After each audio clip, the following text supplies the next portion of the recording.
Ya, pertama kita kan bumi sebagai tempat kehidupan yang nyaman. Nah, ini juga jangan salah-salah bicara gitu ya. Bedakan antara galaksi, antara tata surya, itu beda banget ya.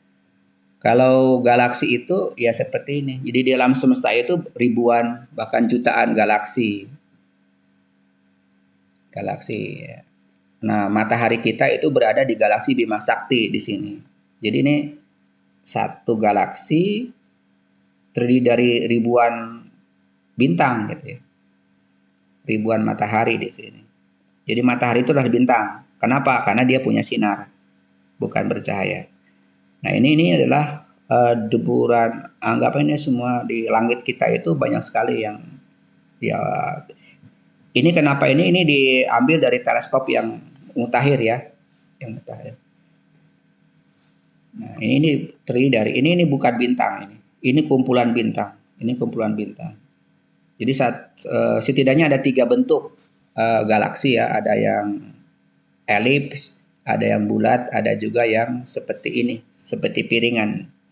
Ini ilustrasi ya, ini ilustrasi Bima Sakti, dan matahari ada di pinggir saja, bukan di pusat galaksi. Ya, di pusat ini ada jaraknya 80 juta tahun cahaya misalnya, atau ribu ya, saya lupa. Pokoknya antara Anda pun di dalam kajian kosmografi harus tahu ya, satuan jarak tidak menggunakan lagi kilometer, apalagi sentimeter. Tidak, jadi kita menggunakan tahun cahaya, detik cahaya. 1 detik cahaya itu 3000 kilometer misalnya. Ya, jadi kalau dikalikan aja, kalau misalnya 1 jam berapa? Matahari ke bumi itu 8 menit jarak cahayanya. Bulan dekat ya. Kalau bintang terdekat saja itu 4,2 tahun cahaya.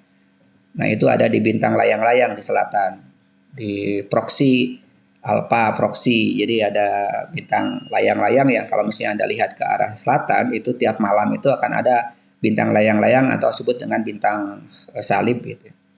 Nah, itu salah satu bintangnya adalah bintang Proxy yang jaraknya terdekat dengan bumi, yaitu 4,2 tahun cahaya. Makanya ada orang mengatakan bahwa kalau misalnya ada bintang meledak, ya itu bintang yang sekarang kita lihat itu adalah bintang yang lalu gitu.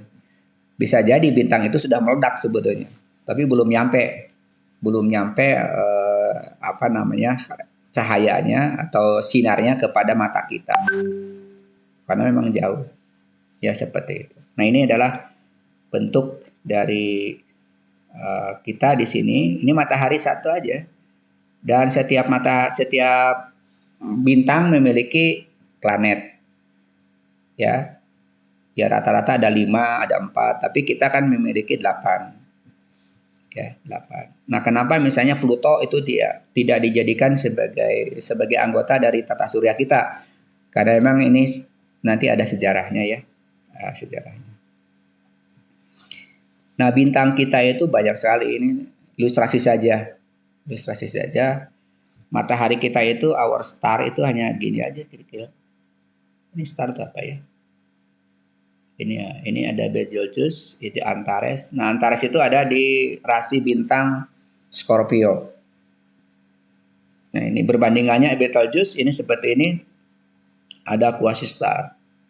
Sun tuh kecil banget di sini, ini seperti ini. Jadi ini seiring dengan teknologi yang ditemukan atau diciptakan, itu semakin terbuka bahwa ternyata banyak sekali bintang-bintang yang besar ditemukan di galaksi kita, di galaksi Bima Sakti.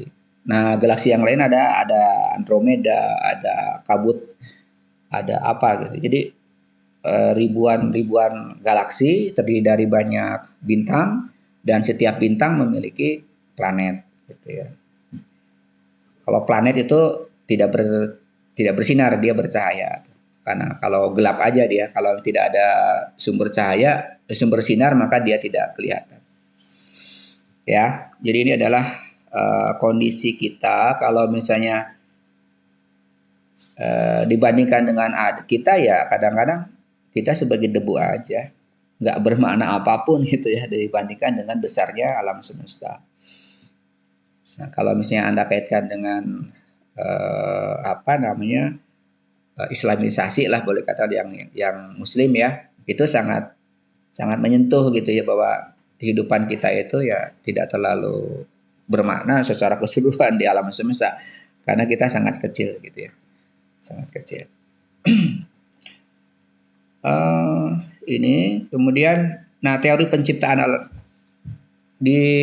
untuk teori bedakan ya antara teori penciptaan tata surya dengan teori penciptaan alam semesta. Kalau teori alam semesta itu ada sebut dengan Big Bang ya. Ada juga yang steady state. Jadi ada orang teorinya itu bahwa alam semesta itu sejak dulu tidak pernah berubah. Itu teori yang mengatakan steady state. Ya tidak berubah. Dan mereka umumnya tidak mempercayai adanya penciptaan alam semesta. Tidak mempercayai adanya Tuhan yang menciptakan. Karena ya alam semesta begitu saja lahir gitu. Tidak ada yang menciptakan. Biasanya teori-teori materialisme gitu. Nah kemudian itu seiring dengan waktu teknologi berkembang akhirnya terkalahkan oleh teori tentang Big Bang. Kalau Big Bang itu teorinya adalah bahwa alam semesta ada permulaannya. Karena ada permulaannya maka akan ada akhirnya. Yang kemudian kita percaya terhadap adanya kiamat misalnya. Nah itu teori penciptaan alam semesta. Yang diperkenalkan banyak di sekolah-sekolah yaitu teori penciptaan tata surya. Banyak teori ini ada 8, ada tergantung ya. Kalau yang banyaknya sih sebenarnya ada cukup dengan 3 saja. Yang pertama adalah teori bintang pasang surut. Jadi cerita teorinya itu adalah dari mana planet terjadi ada, yaitu karena suatu waktu ada bintang besar yang jalan-jalan mendekati matahari. Nah, material mataharinya itu tersedot sebagian sehingga menjadi planet. Gitu. Teori dulu itu teori lama gitu. Teori ini ditentang karena tidak punya dasar gitu. Bintang yang mana gitu. Karena belum ada kejadian pengamatan kita terhadap bintang yang jalan-jalan. Gitu. Bahkan ke bintang itu ya keadaannya kondisi yang saling menjauh gitu ya, saling menjauh antar bintang, antar galaksi juga saling menjauh itu teorinya. Nah sehingga tidak ada asumsi, tidak ada pengalaman yang experience gitu ya bahwa ada bintang yang jalan-jalan mendekati bintang yang lain gitu. Ya, sehingga teori ini runtuh. Tapi ada juga bintang teori yang lain ya, yang mungkin lebih agak rasional yaitu. Jadi namanya bintang kembar. Jadi dulu itu matahari itu kembar, ya kembarannya itu pecah. Nah pecahan itu menjadi planet-planet. Tetapi teori ini disangkal lagi karena terlalu kecil gitu proporsinya. Ya, jadi kalau bintang kembar itu ya setidaknya kembar agak antara kembarannya itu tidak terlalu jauh gitu. Kalau terlalu ada yang satu besar, yang satu kecil, misalnya sebut aja misalnya matahari itu sebesar bola basket. Kemudian kembarannya itu sebesar keleleng, itu nggak rasional, bisa kesedot itu gravitasinya. Jadi ditolak juga. Nah, yang saat ini berlaku di para ahli yaitu yang teori yang sebelah kanan ya, teori namanya nebula ya. Nah teori nebula itu saya close dulu ya ininya.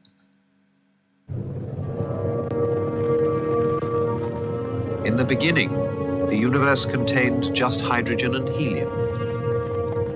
For 12 billion years, stars have been transforming these simple gases into more complex elements. Our sun is born from that process.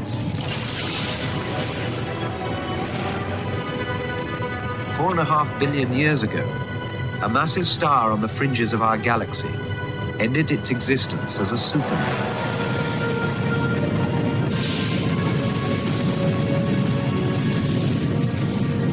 Its death throes sent the contents of its core spraying outwards into space. These superheated grains of silicon, iron, and many other elements careered a neighboring cloud of gas, causing it to collapse.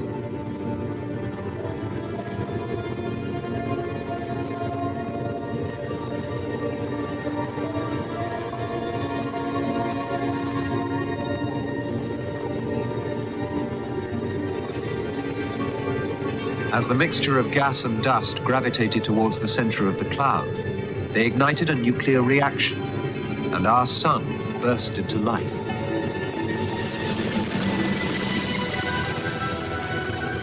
Around it, the remaining debris from the supernova accreted to form the planets.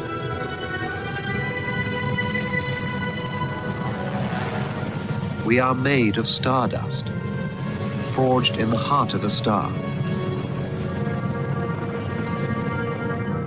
In the last 400 years, science has peeled back the blinding layers of our sun to reveal a star, one of the countless engines of creation which made the planets, which made us.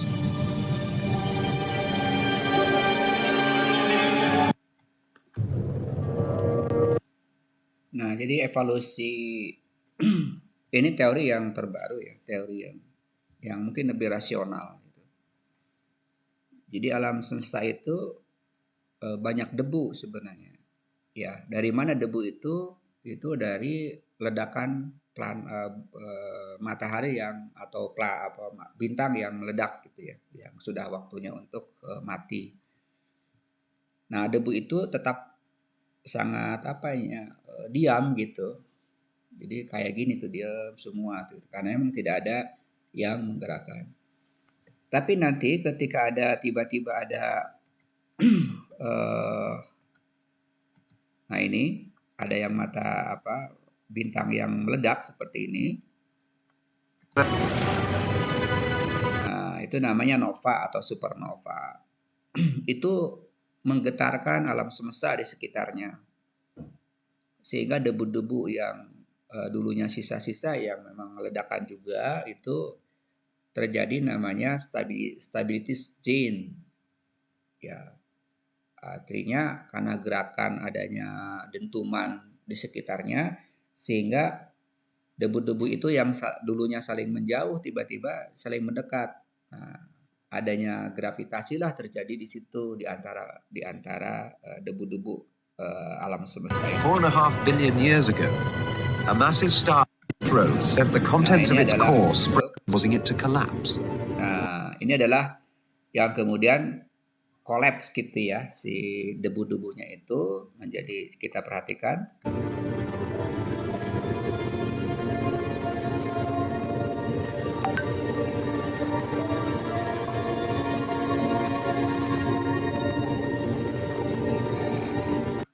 Nah, karena dia memilih terus memusat kepada sebuah titik sebagai calon dari matahari, calon dari bintang, ya. As the mixture of gas and dust gravitated towards the center of the cloud, they ignited a nuclear reaction, and our sun burst into life. Nah, ceritanya begini. Jadi ketika sudah cukup waktunya, cukup besarannya, maka matahari itu akan bersinar gitu.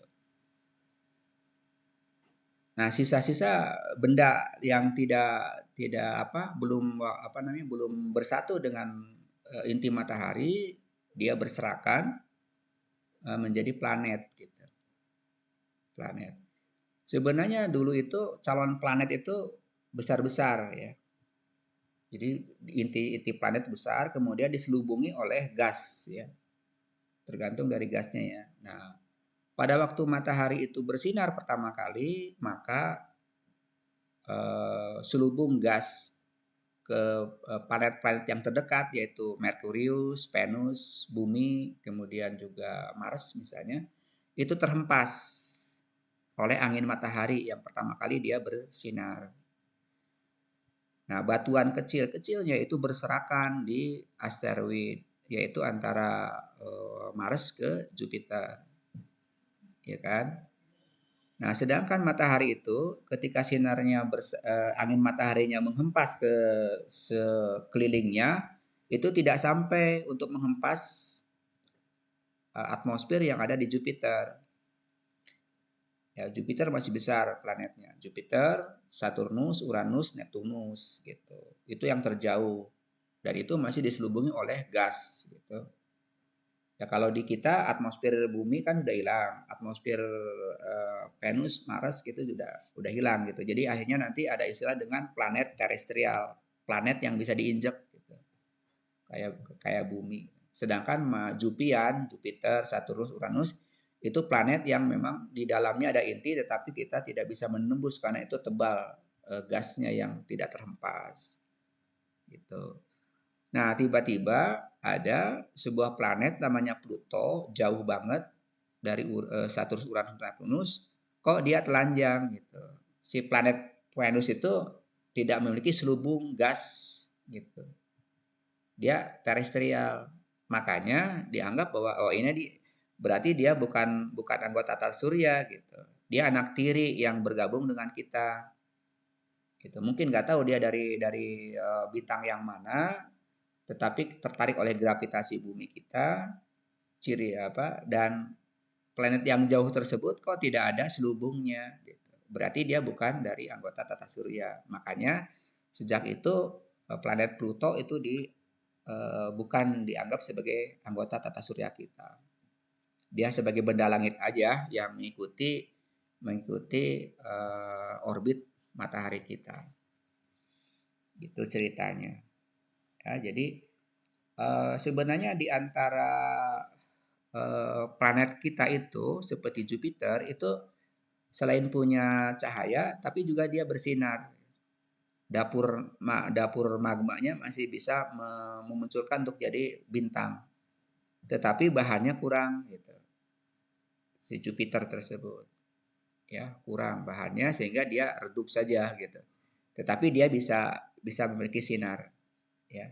Kalau bulan kan bercahaya ya. Kalau si bumi juga bercahaya. Dia tidak punya pancaran ke langit sebagai benda langit yang punya sinar. Nah, tapi Jupiter punya sebenarnya. Nah, itu kita bisa belajar bagaimana kondisi. Nah, ini namanya teori kabut nebula ya. Dari kabut kemudian memilin, kemudian menjadi satu pusat matahari dan bersinar. Pada waktu sinar pertama kali itu menghempaskan banyak material. Nah, itu ceritanya ya. Ini teorinya sehingga dengan demikian kita bisa memahami kenapa Venus, Merkurius, Venus, Bumi, kemudian Mars itu planet terestrial. Dan sisa batuan-batuan yang terhempas itu berarak di lingkaran asteroid. Setelah itu baru masuk ke Jupiter, Saturnus, Uranus, Neptunus yang planet yang besar-besar. Oke, kita selesaikan dulu ini. Kita kembali lagi ke teori yang lain, ya ke sini. Oke. Nah, ini adalah teori yang sudah kita terangkan dari nebula, kemudian memilin, kemudian bersinar dan terjadilah cipta seperti ini. Dan kita memiliki planet ya. Seperti ini. Bumi berada di ketiga ya. Nah, lahirlah teori pembentukan bumi gitu. Jadi dulu itu bumi itu sama dengan tidak punya lapisan asteroid astronosfer, tidak ada. Nggak punya litosfer. Jadi semua planet tersebut adalah gumpalan batuan saja yang sangat panas. Jadi lava yang dia semuanya lava gitu. Semuanya magma lah, semuanya magma. Dalam bentuk yang tidak benjol-benjol tapi tidak sempurna bulatan. Nah, pada waktu pertama kali terciptanya alam semesta kan banyak batuan yang saya katakan tadi. Yang berarak di asteroid. Bukan hanya yang berarak itu tapi juga batuan-batuan kecil itu bergabung sebenarnya. Menimpuk ya, artinya bergabung ke Venus, ke Merkurius, ke bulan. Bulan pun kan kena timpukan ada semacam bekas-bekasnya dari hantaman meteor kan. Termasuk juga bumi. Bumi juga banyak sekali meteornya yang menghantam ke calon bumi ini. Materialnya beda-beda gitu. Nah, ceritanya material batuan yang berat itu masuk ke inti bumi. Ya, masuk ke inti bumi, ya. Kemudian batuan yang masih membara itu menjadi mantel, ya, mantel bumi ya. Nah, bagian atasnya karena bersentuhan dengan atmosfer lama-kelamaan membeku. Jadilah dia menjadi litosfer. Gitu. Lapisan litosfer itu hanya 100 km saja, ya. Dan ke bawahnya itu masih membara. Oleh karena itu, ketika gunung api meletus itu sebenarnya dia sisa-sisa masa lalu litosfer yang kemudian dia apa namanya atas atmosfer atau magma yang belum dingin gitu, sehingga dia muncul sebagai gunung api. Jadi gunung api kan nanti bentuk lagi kan sebagai batuan induk, batuan beku luar kan. Itu geologi nanti urusannya. Nah, apa prosesnya? Nah, ketika bumi itu mengalami proses tambahan material, itu namanya akresi. Kemudian nanti ada kompresi, yaitu memempat ya material yang besarnya itu atau yang inti buminya. Kemudian nanti ada desintegrasi, yaitu pemisahan antara batuan yang apa namanya sial itu ya. Nah, kemudian ini prosesnya. Ya, kemudian menetes ke inti bumi dan jadilah lapisan bumi. Nah, si Mars itu di dalamnya masih bergolak, tetapi dia tidak cukup waktu, tidak cukup energi untuk menciptakan gunung api. Oleh karena itu mereka lebih dingin ya, Mars lebih dingin. Kalau kenapa bumi ini kita hangat? Karena ada gunung api yang kemudian meletus, kemudian menjadikan gas rumah kaca yang tipis menghangatkan bumi. Nah, Mars itu tidak mendapatkan sumbangan air dari apa namanya komet. Kalau bumi mendapat sumbangan air dari komet. Ya, komet itu kan terdiri dari banyak air ya, kemudian menjadi samudra di kita. Nah, nanti teorinya itu nanti ke apa namanya kajiannya ke oceanografi. Ya, saya juga sudah bikin buku pengantar oceanografi, yaitu dikaji lebih mendalam tentang itu.